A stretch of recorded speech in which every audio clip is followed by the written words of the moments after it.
할렐루야, 반갑습니다. 주를 예배하신 여러분들 주의 이름으로 축복합니다. 하나님 말씀 함께 나누겠습니다. 신약 성경 누가복음 24장 44절에서 49절까지 말씀입니다. 성경을 들고 자리에서 일어서 주십시오. 제가 한 절 읽고 여러분들이 한 절 읽고 마지막 절은 함께 읽겠습니다. 44절입니다. 또 이르시되 내가 너희와 함께 있을 때 너희에게 말한 바 곧 모세의 율법과 선지자의 글과 시편에 나를 가리켜 기록된 모든 것이 이루어져야 하리라 한 말이 이것이라 하시고, 이에 그들의 마음을 열어 성경을 깨닫게 하시고, 또 이르시되 이같이 그리스도가 고난을 받고 제3일에 죽은 자 가운데서 살아날 것과 또 그의 이름을 모든 족속에게 너희는 이 모든 일의 증인이라. 볼지어다 내가 내 아버지께서 약속하신 것을 너희에게 보내리니 너희는 위로부터 능력으로 입혀질 때까지 이 성에 머물라 하시니라. 아멘. 옆 사람에게 한번 인사하겠습니다. 샬롬, 평안하세요. 한번 인사해 주십시오. 앞뒤로 인사하겠습니다. 앞뒤로도 샬롬, 복 받으세요. 인사해 주십시오.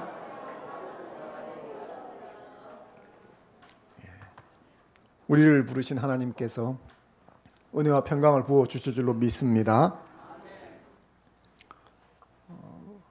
우리에게 익숙한 말씀 중에 마음에는 원이로되 육신이 약하도다 하는 말씀이 있습니다. 예수님께서 겟세마네 동산에서 기도하실 때 제자들이 함께 기도하다가 실패를 했습니다. 그때 주신 말씀이죠. 함께 기도하려는 마음은 꿀떡 같았는데 그럴 능력이 없었던 것입니다. 이것은 비단 제자들에게만 국한되는 일은 아니었죠. 우리 모두에게 해당되는 말이 아닌가 싶습니다. 그래서 성경 속에서 말씀대로 살아라, 이런 명령들이 주어지면 우리가 좀 부담스럽게 여기는 거죠. 빌립보서 1장 27절 초반부를 같이 한번 읽어보겠습니다. 시작. 오직 너희는 그리스도에 합당하게 생활하라. 생활하라라는 이 단어는 시민으로 살아가라는 단어입니다. 로마 시민으로 살아가는 것이 염두에 있었습니다. 바울은 빌립보 사람들이 로마 시민답게 살려고 애를 쓰는 것을 보면서 천국 시민답게 살아라, 그렇게 이야기를 하는 거죠. 합당하게라고 하는 수식을 받으니까 진짜 말 그대로 천국 시민답게.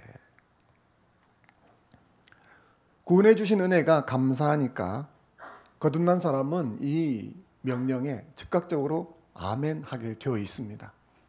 저는 오늘 예배를 드리는 여러분들이 주님의 은혜에 감사해서 천국 시민답게 사시오라고 하는 명령에 즉각 아멘한 분이라고 믿습니다. 그런데 실제로 우리가 우리의 삶을 가만히 돌아보면 이 아멘 이후의 삶이 우리 자신을 좌절하게 하는 것을 많이 보게 되어집니다. 아멘은 했는데 그렇게 잘 안 사라진다는 거죠.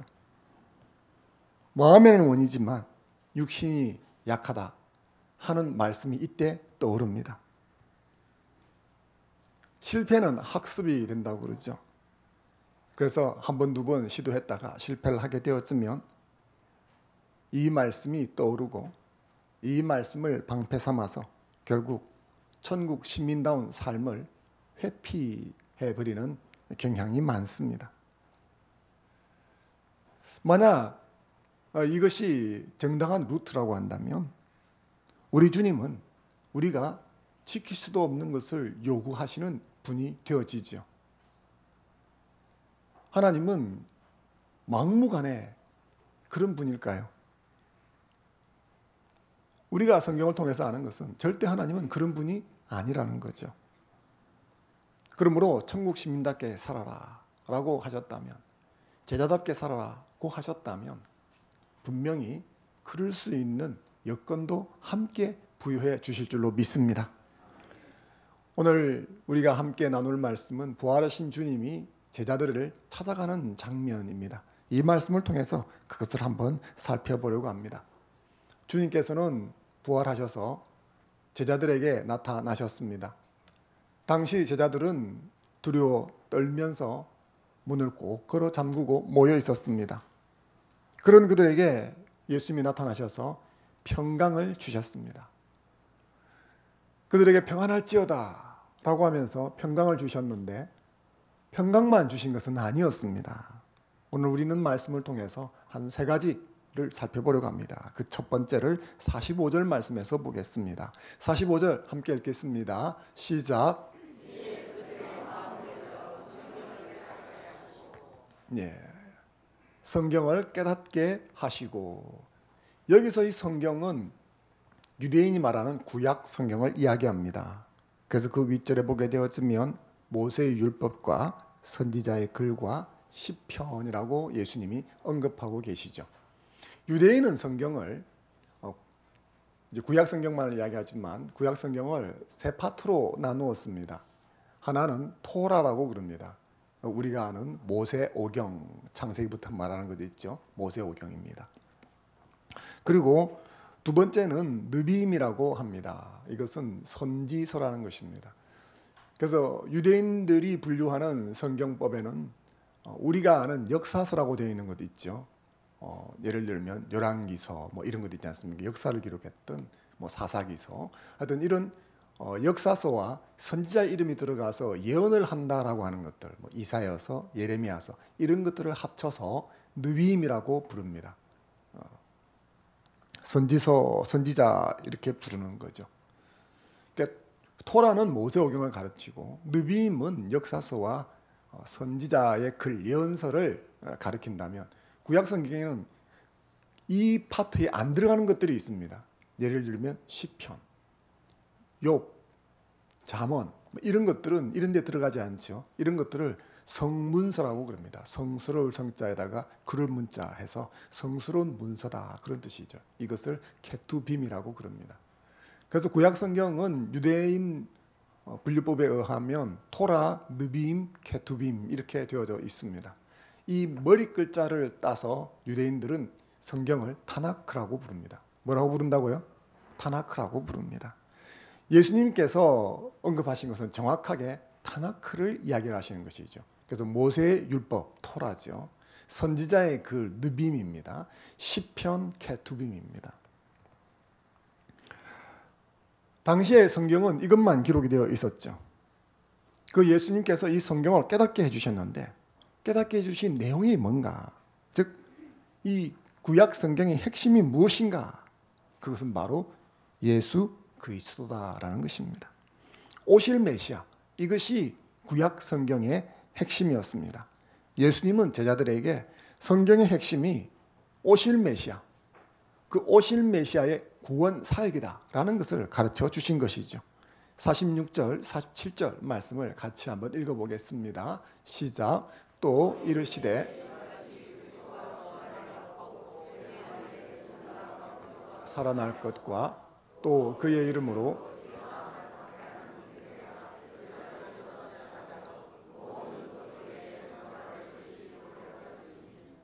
아멘. 성경은 오실 메시아에 대해서 기록하고 있습니다. 그리고 메시아로 오신 예수님께서 그 말씀을 성취하셨다라는 것을 기록하고 있죠. 요한복음 5장 39절도 그렇게 기록하고 있습니다. 너희가 성경을 연구하고 영생을 얻으려고 하지만 실제 이 성경은 나에 대해서 증언하는 것이다. 예수님께서 제자들에게 성경을 깨닫게 해 주셨다라고 하는 것은 예수님이 성경의 핵심이라는 걸 가르쳐 주었다는 거예요. 그걸 뭐라고 그럽니까? 복음이라고 하는 것입니다. 복수를 복자에다가 소리 음자, 복된 소식, 영어로 하면 굿 뉴스가 되어집니다. 좋은 소식이죠. 예수님이야말로 하나님이 성경에 기록하고 반드시 구원하겠다고 하신 대박 뉴스가 되는 것입니다. 인간의 모든 문제의 근원에는 죄가 도사리고 있습니다. 그리고 그 죄 문제, 해결해야만 참된 행복을 누릴 수 있습니다. 우리는 얼핏 돈이나 노력을 하면 행복해질 거라고 생각합니다. 돈으로도 선행으로도 노력으로도 죄 문제를 해결하는 것은 불가능합니다. 그런데 그 죄 문제를 예수님이 오셔서 십자가에 죽으시고 부활하심으로 해결해 내셨습니다.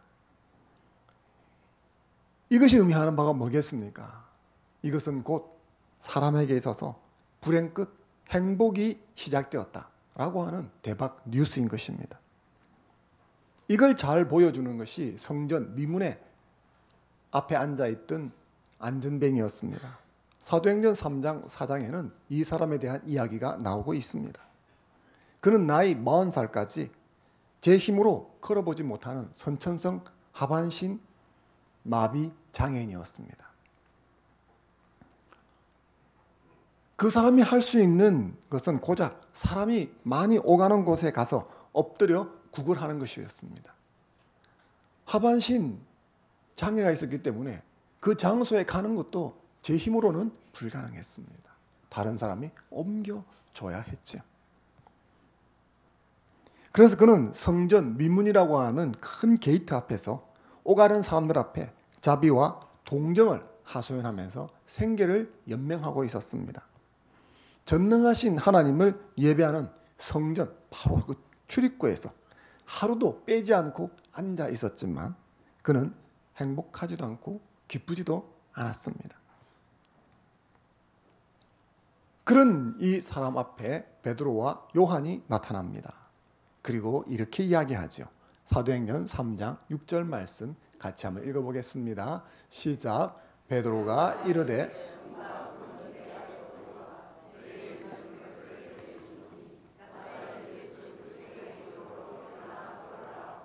아멘. 이 사람은 자신의 발치 앞에 베드로와 요한이 서니까 혹 동전을 몇 개 던져줄라나 싶어서 바라보았습니다. 그런데 이 두 사람에게는 돈이 없었습니다. 그 몇 푼 안 되는 동전도 줄 게 없었던 거죠. 근데 대신에 이렇게 이야기하죠. 돈은 없지만 내게 한 가지 있는 게 있는데 나사렛 예수 이름을 주겠소라고 이야기를 하는 것입니다. 그러자 이 사람은 즉시 그 자리에서 일어나 덩실덩실 춤을 추고 동네방네를 뛰어다니면서 고래고래 고함을 치게 되었습니다. 이 장면이 의미하는 바가 뭐겠습니까? 그에게 참된 행복이 시작되었다는 겁니다. 어제보다 국을 통해 동전이 몇 개 더 쌓이면 행복하지요. 하지만 그건 진정한 행복은 아닌 것입니다. 그러나 이 동전통에 돈이 없지만 동전이 없다 할지라도 그가 덩실덩실 춤을 출 때는 진짜 행복한 것이죠. 이 행복은 돈으로부터 온 것이 아닙니다. 예수 그리스도로 말미암아 주어진 것입니다. 부활하신 주님을 만나면 불행 끝 행복 시작이 되는 줄로 믿습니다. 부활하신 주님은 제자들에게 오셔서 불행 끝 행복 시작이라는 굿 뉴스를 그들에게 주신 것입니다. 누구든지 예수를 만난 사람은 불행 끝 행복 시작이 되어지는 줄로 믿습니다.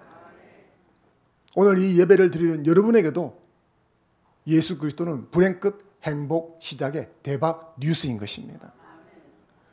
내가 누군가에게 어떤 이야기를 하는데 그 이야기가 그 사람에게 해를 끼치거나 시시하고 별 보잘것없는 이야기면 자신에게 말하지 못하지 않습니까? 그런데 당신의 불행 끝이고 행복 시작이라는 이야기를 해줄 수 있다면 이건 어마어마한 것이죠. 예수님은 이와 같은 대박 뉴스거리를 주신 것입니다.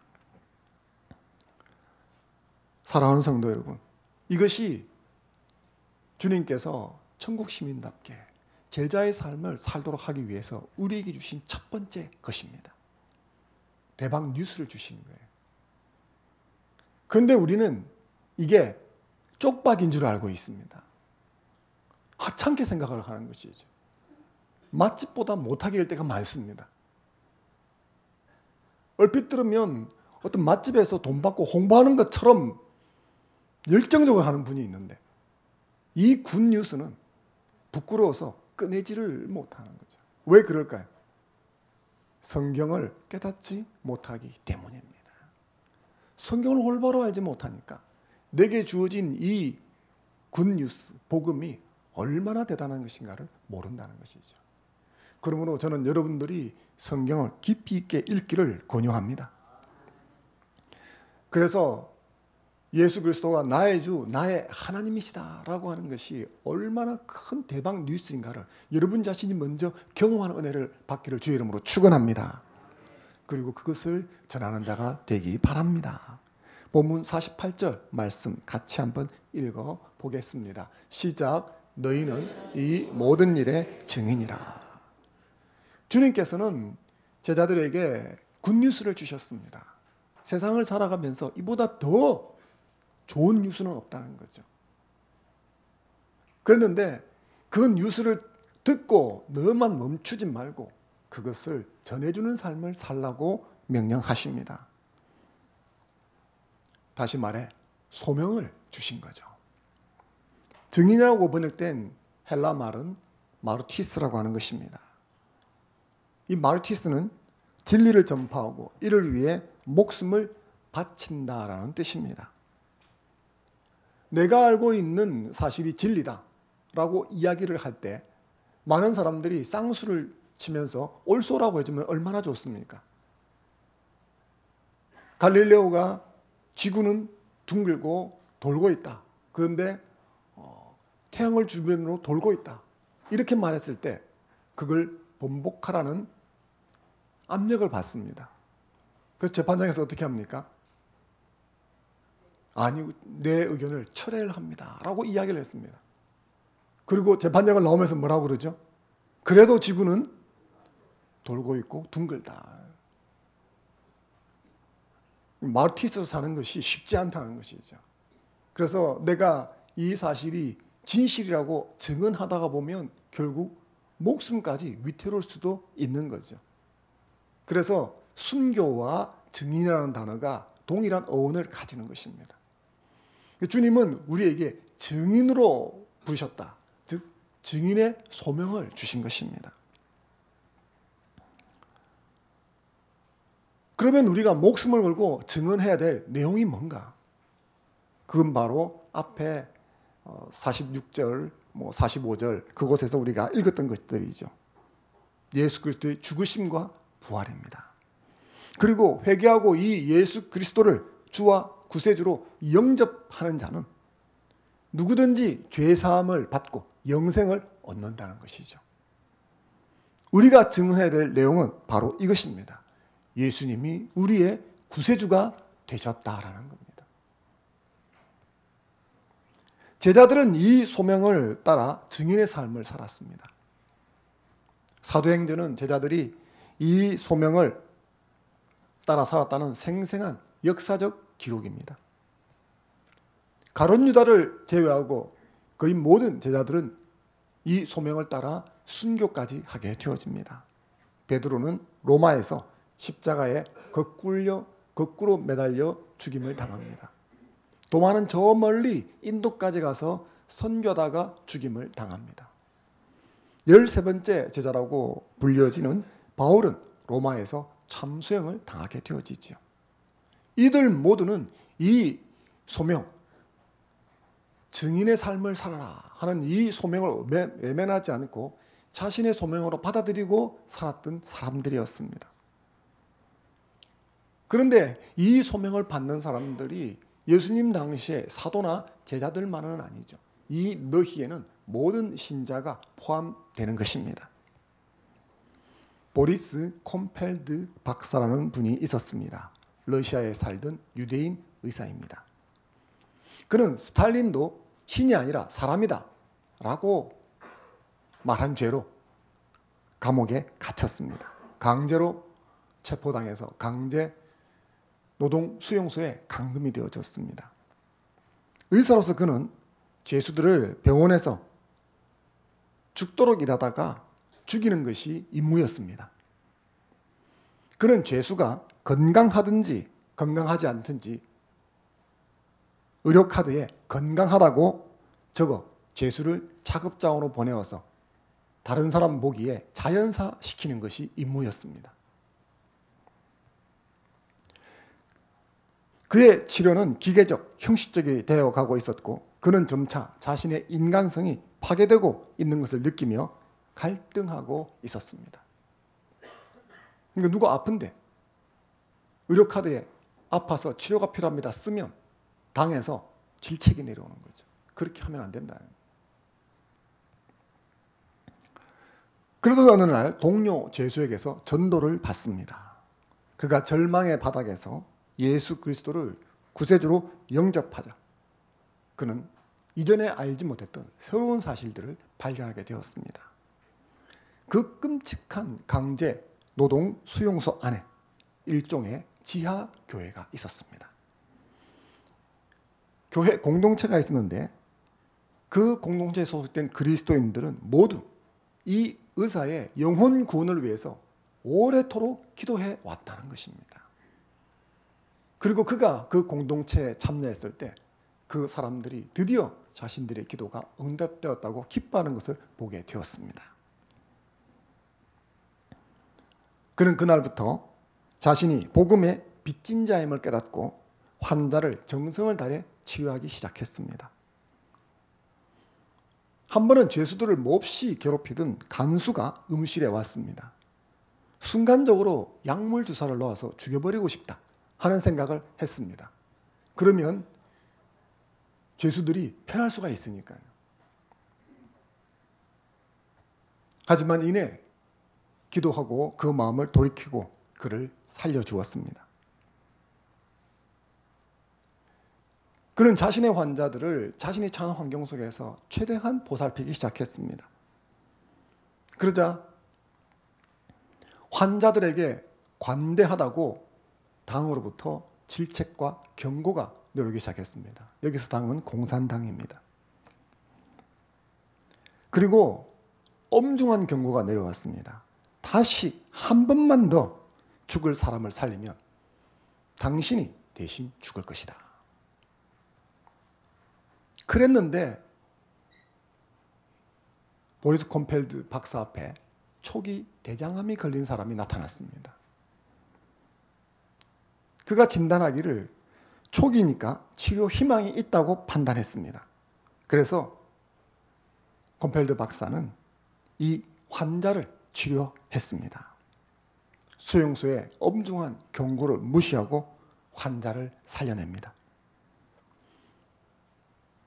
그의 소생이 확실해진 어느 날 치료받던 환자가 콤펠드 박사에게 묻습니다. 이렇게 하면 당신의 생명이 위험한데 왜 이런 일을 하십니까? 괜찮습니다. 이미 당신과 나를 위해 죽으신 분이 있습니다. 나를 위해 죽으신 분으로 인해서 나는 덤으로 살고 있습니다. 괜찮아요. 그가 누구입니까? 그는 나를 구원한 예수 그리스도이십니다. 당신도 구원해 주실 분이십니다. 하지만 이 말을 한쪽 귀로 듣고 한쪽 귀로 흘렸습니다. 그런데 며칠이 지나서 얼마가 후에 이 콤펠드 박사가 죽어야 될 사람을 살렸다는 사실이 상부에 알려지게 되었습니다. 그래서 콤펠드 박사는 수용소에서 공개 처형을 당해 죽임을 받습니다. 그런데 그가 죽던 그 순간 그에게 살림을 받은 환자가 이렇게 기도를 하고 있었습니다. 의사가 전해주었던 복음의 소식을 상기하고 예수님을 영접하는 영접 기도를 드린 것이죠. 흐느끼면서 이렇게 고백했습니다. 보리스, 이제는 내 차례입니다. 이제는 내가 그 사랑을, 그 생명을 당신 대신 전하겠습니다. 이 사람은 우리 시대의 노벨상 수상자요. 러시아가 나왔던 위대한 인물이며 우리 시대의 예언자적 그리스도인의 삶을 살았던 알렉산더 솔제니친입니다.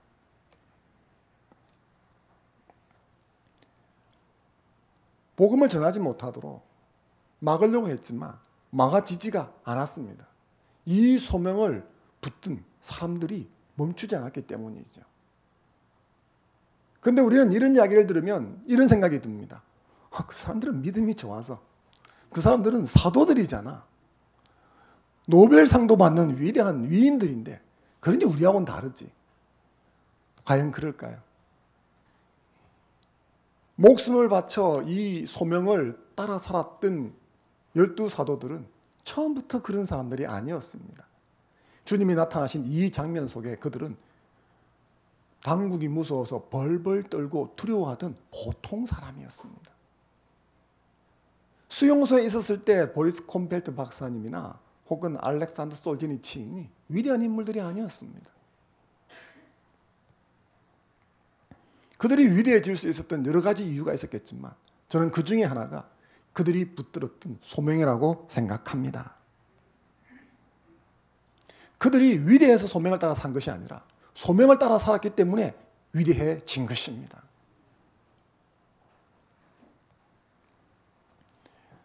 어떤 소명을 따라 사느냐? 그것이 삶의 질을 결정해 주는 것입니다. 다니엘서 12장 2절, 3절 말씀을 같이 한번 읽어보겠습니다. 시작. 땅의 티끌 가운데서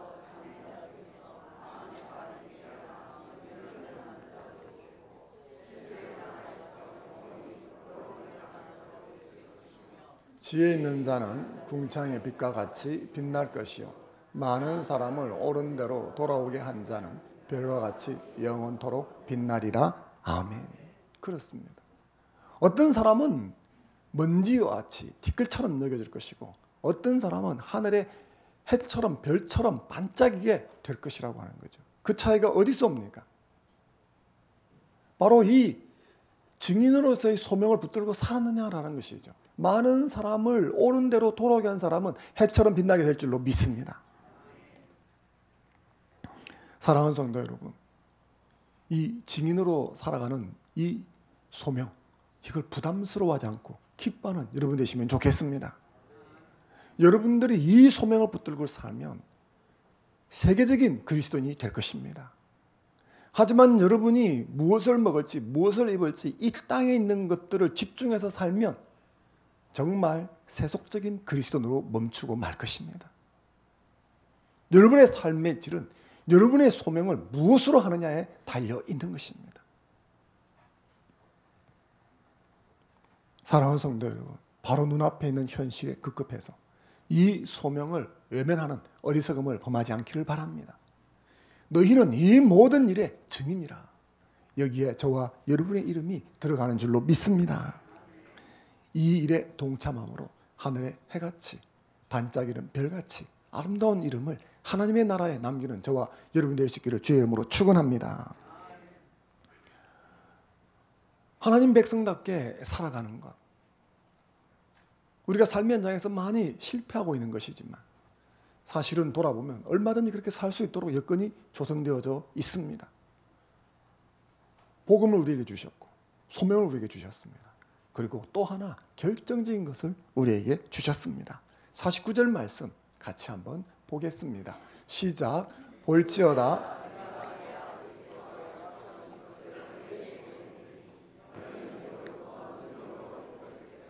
이 성에 머물라 하시니라. 아멘. 이 49절 말씀에 의하면 예수님께서는 제자들에게 한 가지 명령과 한 가지 약속을 주십니다. 한 가지 약속은 뭐냐 하면 내가 내 아버지께 약속하신 것을 너희에게 보내주겠다라는 겁니다. 한 가지 명령은 그렇기 때문에 너희는 위로부터 능력으로 입혀질 때까지 이 성에 머물러 있으라. 이 성은 예루살렘이죠. 머물러 있으라. 그렇게 말씀하셨습니다. 약속하신 것이 뭔가 정확하게 모르겠지만 이 말씀에 의하면 위로부터 능력이 입혀지게 해주는 것입니다. 이것은 아주 중요한 것이죠. 그래서 주의하고 환경을 집중시키도록 하기 위해서 주목, 말하자면 볼지어다, 이렇게 이야기를 하신 것입니다. 이 49절이 우리에게 가르쳐주는 바가 무엇입니까? 주님은 소명을 주시면서 그 소명을 감당할 수 있는 능력도 함께 주시는 분이라는 것을 보여주는 겁니다. 증인된 삶을 사는 것. 우리 교회 비전용어로 이야기를 하면 땅끝 선교사로 사는 것입니다. 이것은 교회와 신자가 걸어가야 할 당연한 길이요 도리인 것입니다. 하지만 늘 그렇듯이 당연한 것이 어렵습니다. 교회로서 충성된 증인의 삶을 감당하는 것은 정말 쉬운 일이 아니죠. 증인으로 이 땅을 살아가는 데는 반드시 핍박과 환난과 고난이 있기 때문입니다. 사탄은 끊임없이 우리를 좌절시키고 실패시키고 절망시키기 위해서 우리의 삶에 끊임없이 염려와 탄식과 눈물과 한숨을 불어넣습니다. 어떻게 해서든 우리를 낙담시키려고 우리의 삶을 진동시키고 흔들어 제낍니다. 사업을 흔듭니다. 건강을 칩니다. 자녀가 엇나가게 합니다. 부부간에 갈등이 일어나게 합니다. 이 모든 것들이 동시에 일어나게 합니다.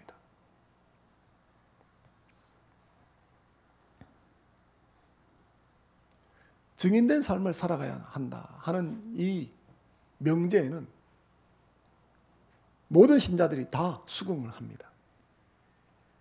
하지만 곰곰이 바라보면 그렇게 살아갈 능력이 없다는 것이 교회와 신자의 실상입니다. 그래서 교회와 신자는 이 명령에 수긍하면서도 실제로는 이 소명에 반하는 삶을 살아갈 때가 많습니다. 더 솔직히 이야기하면 증인의 삶을 살기는커녕 오히려 고기 달라고 이거 해결해 달라고 징징거릴 때가 더 많은 거죠.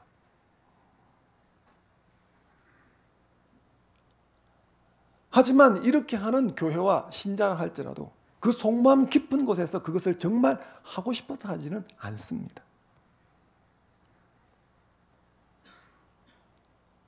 때로 한 번씩 두 번씩 각성을 해서 진짜 신자답게, 진짜 교회답게 증인의 삶을 살고 싶다는 욕망과 소망이 솟구쳐 오를 때가 있습니다. 그런데 한 번, 두 번 실패를 하죠. 실패는 학습이 되어지고 급기야 꼴불견 같은 교회와 신자의 모습이 드러나게 되는 것입니다. 우리도 우리 삶을 돌아보면 이런 사실을 알 수 있는데 우리를 지으신 하나님이 그걸 모르시겠습니까? 주님은 이런 교회와 신자의 실상을 너무도 잘 아시기 때문에 이 소명을 주시면서 자, 네가 노력해서 이것을 하라 그렇게 명령하지 않으신 거예요. 이 소명을 감당할 능력도 함께 부어주셨습니다. 우리는 이것을 초대 예루살렘 교회를 통해서 생생하게 볼 수가 있습니다. 그들은 예수님을 증언하는 소명을 부여받았습니다. 하지만 처음에는 계속적으로 실패했습니다. 결국 주님이 십자가에 매어 달릴 때 그들 모두는 예수님을 버리고 도망가 버렸습니다. 부활하셨다는 소식을 들었지만 무서워 벌벌 떨면서 문을 꼭 걸어 잠글 뿐이었습니다. 심지어 그들 중에 몇몇은 폭풍전야 같은 예루살렘을 도망치듯이 빠져나가 버리기도 했었습니다.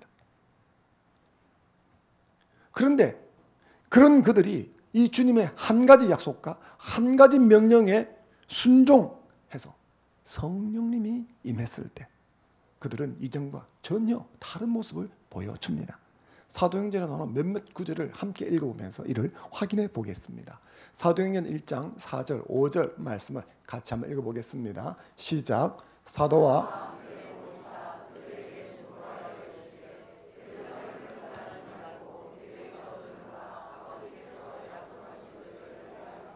요한은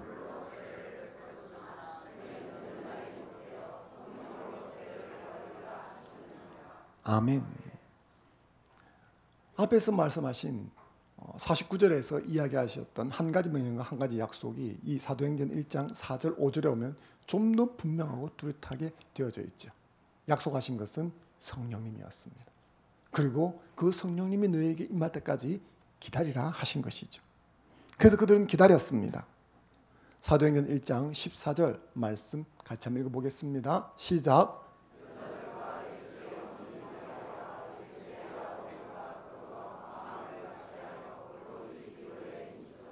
아멘. 그렇게 기다릴 때 멍하니 있지 않았습니다. 그들은 전심으로 기도했습니다. 그랬더니 무슨 일이 일어났을까? 사도행전 2장 1절과 4절 말씀을 같이 읽어보겠습니다. 시작. 오순절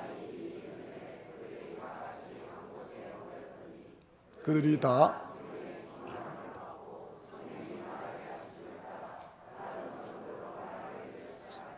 아멘. 약속하신 성령이 그들에게 임했습니다. 무슨 일이 일어났을까요? 사도행전 4장 19절, 20절 말씀을 같이 한번 읽어보겠습니다. 시작. 베드로와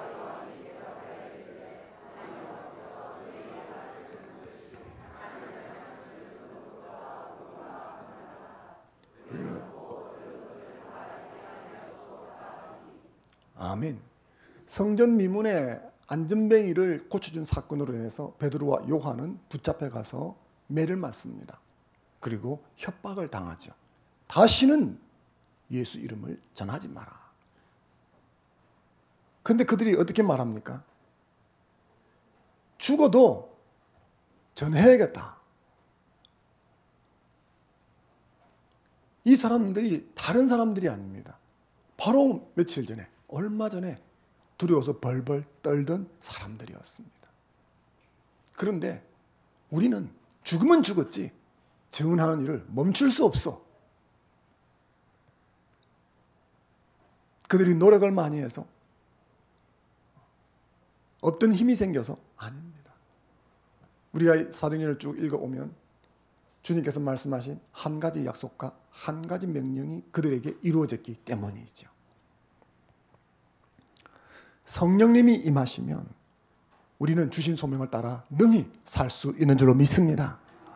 하나님의 일은 하나님이 주시는 힘으로 하는 것입니다. 다른 방법과 수단으로 하는 것이 아닙니다. 베드로전서 4장 11절 말씀 초반부만 같이 한번 읽어보겠습니다. 시작. 누가 말하려면 하나님이 힘으로 하는 것 같이 하라. 아멘. 말하려면 입에서 나온 대로 말하면 안 된다는 거죠. 하나님의 말, 무슨 말이냐? 하나님의 말은 살리는 말이에요. 복음이 살리는 말이고 위로하고 격려하는 말이 살리는 말이에요. 그러니까 먹고 싶은 대로 내 속에서 나온 대로 뱉는 게 말이 아닌 거예요.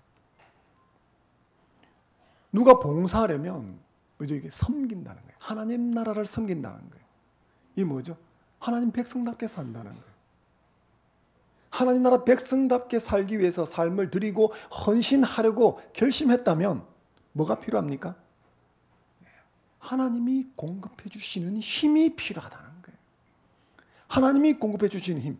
누가 그것을 공급해 주십니까? 성령님이 공급해 주시는 거죠. 이 힘은 오직 성령님만이 부여해 주십니다. 그러므로 우리가 이 소명을 따라 살기를 원한다면 성령의 은혜가 임하기를 간구해야 될 줄로 믿습니다. 사도행전 1장 8절 말씀을 같이 한번 읽어보겠습니다. 시작. 오직 성령이 너에게 임하시면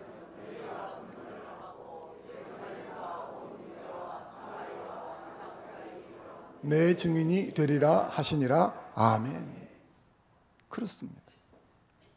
우리는 종종 증인된 삶을 살지 못하고 천국 시민다운 삶을 살지 못하는 이유는 내가 믿음이 약해서, 예수 믿은 지 얼마 안 돼서, 돈이 없어서, 너무 바빠서, 환경이 너무 힘들고 어려워서,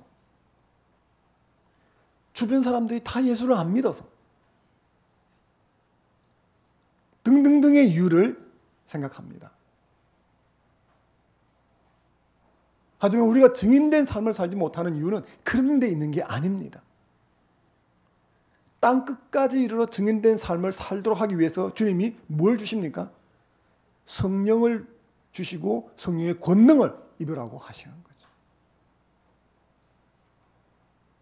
돈이 없어도, 건강이 부족해도, 주변 여건이 힘들고 어려워도, 고난 속에 있어도 성령이 임하셔서 은혜를 부어주시면 증인의 삶이 가능해지는 것입니다. 내가 좀 연약해도, 의지가 박약해도, 체면이 강해도, 낯을 가려도 성령의 은혜가 임하면 증인의 삶을 살게 되는 줄로 믿습니다. 반대로 내가 아무리 돈이 많아도, 시간과 여건이 만들어져 있어도 성령의 은혜가 없으면 증인된 삶을 사는 것이 불가능한 것입니다. 사랑하는 성도 여러분, 저는 우리 화평교회 성도님들이 이 소명을 따라 살기 위해 죽기 살기로 성령의 은혜를 구하는 자가 되었으면 좋겠습니다. 만약 저와 여러분이 그렇게 산다면 이 소명을 완수하고 주를 영화롭게 하는 아름다운 삶을 살게 될 줄로 믿습니다. 이런 삶을 살고 주님 나라에서 우리가 같이 볼 수 있으면 얼마나 좋겠습니까? 하늘의 해처럼 빛나는 이름으로 같이 만날 수 있기를 주의 이름으로 축원합니다. 여러분들에게 영상을 하나 보여드리겠습니다. 전에 한번 보여드렸는데 기억하실지 모르겠지만 God Created a Missionary라고 하는 YM에서 만든 영상인데 로렌 커닝햄 목사님이 나레이션을 합니다. 이 영상을 같이 한번 잠깐 시청하겠습니다.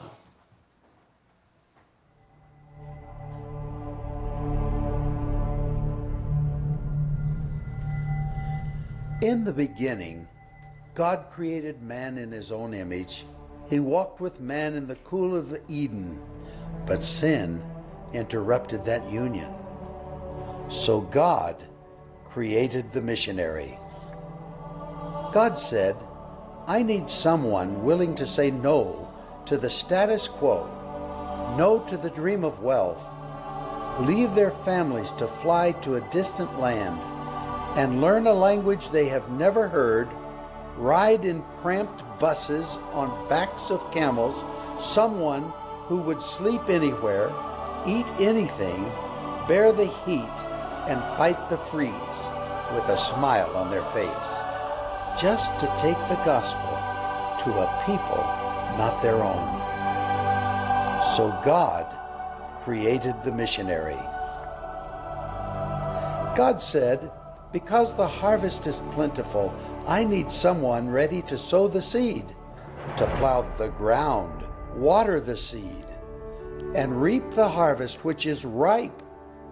Someone to go and train, to multiply the crops, and to answer the call and pay the price. So God created the missionary.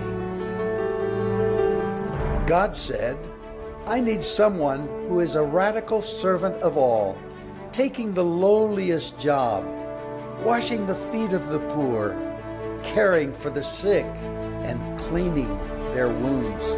I need someone to visit the prisoner, care for the widow and the orphan, to sit in the dust with a child and tell them that they are loved.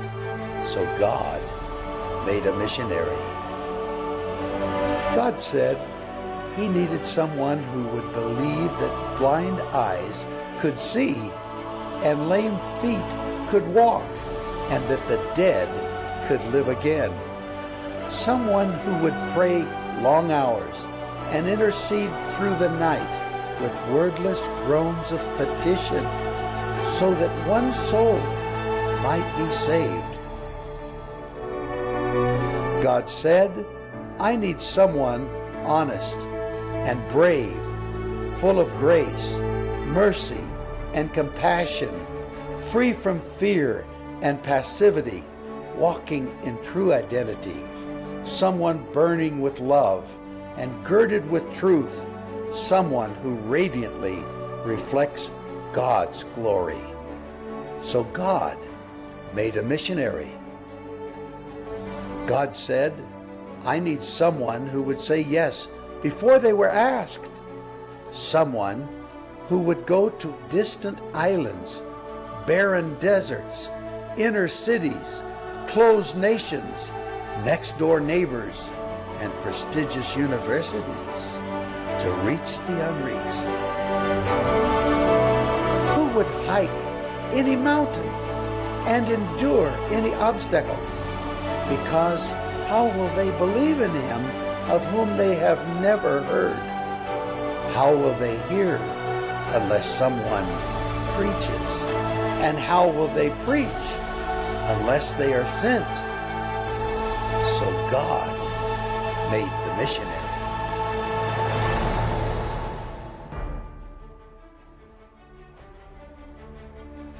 예, 영어를 정말 잘하시죠. 하나님이 선교사를 만드셨다.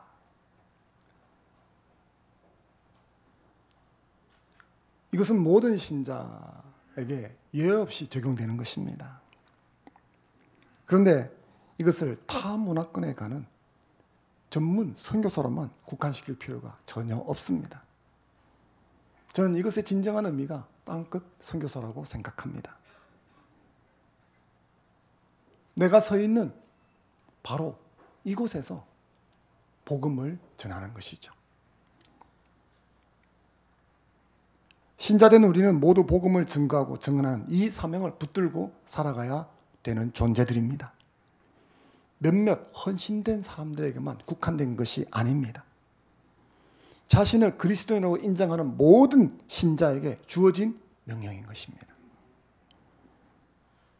우리가 이것을 인정한다면 더 이상 이 소명을 회피해서는 안 되는 것입니다. 우리 중에 땅끝이라고 해서 지금 말하는 것처럼 미얀마라든지 아프가니스탄이라든지 칠레라든지 캄보디아라든지 먼 오지를 갈 수 있는 사람이 몇이나 있겠습니까? 그래서 이것이 나와 상관이 없다고 생각한다면 큰 오산인 것입니다. 선교지는 내가 서 있는 곳, 내 옆에 다 있는 것입니다. 우리의 다음 세대도 선교지요. 명목상의 그리스도인들도 선교지요. 가난하고 어려운 사람들도 선교지인 것입니다.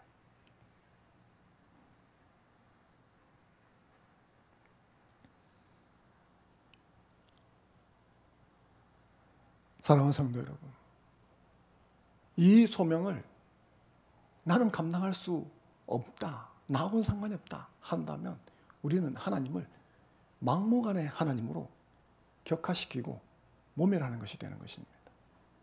할 수도 없는 일을 요구하는 것, 이게 무지막지한 것 아니겠습니까? 고린도전서 10장 13절 말씀을 같이 한번 읽어보겠습니다. 시작. 사람이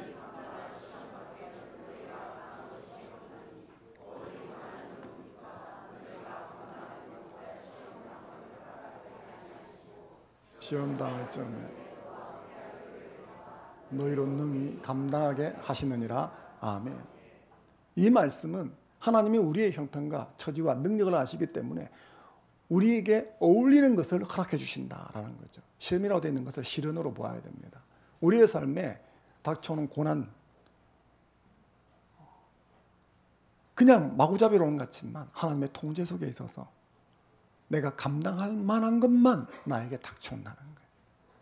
그리고 내가 감당하지 못할 것은 하나님께서 미리미리 커트하시거나 아니면 빠져나갈 길을 준비해 주신다는 거예요.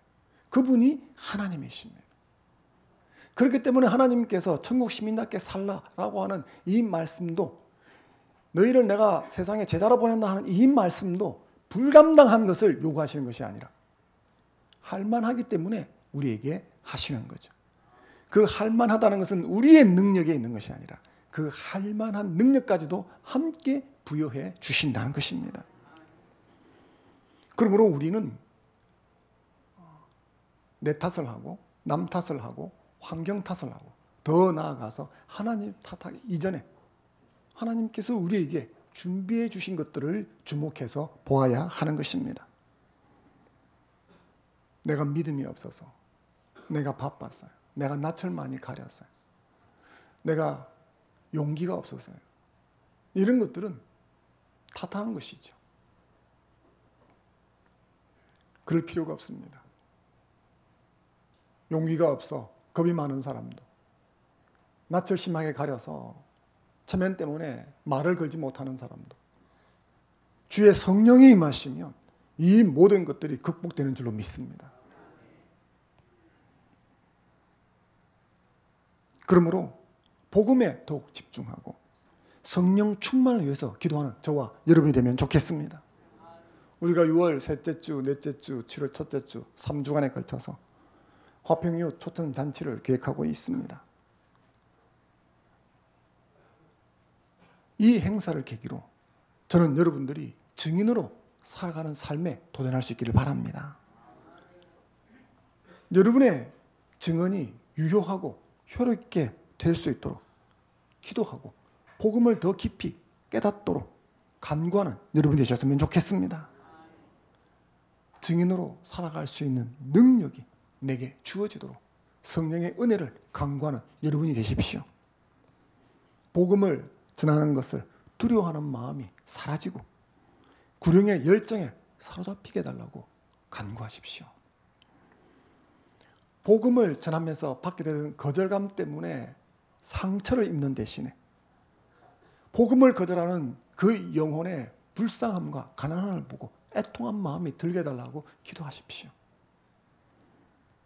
복음을 전할 적에 이 증언이 그들의 마음에 와 닿도록 성령께서 역사해달라고 간구하십시오. 이 모든 것들은 내 노력과 의지가 아니라 성령의 은혜가 함께 주어질 때만 가능한 줄로 믿습니다. 우리가 이렇게 성령의 은혜를 받고 성령의 붙들림 바 되어진다면 천국 백성다운 삶을 능히 살 수 있게 될 것입니다. 하나님을 영화롭게 할 수 있습니다. 덩달아 저와 여러분의 삶이 질이 탁월하고 아름다워질 수 있습니다. 사랑하는 성도 여러분, 하나님을 영화롭게 하시고 덩달아 주시는 복을 받아 누리는 여러분 되시기를 주의 이름으로 축원합니다. 잠시 주신 말씀 붙들고 함께 기도하는 시간 갖겠습니다.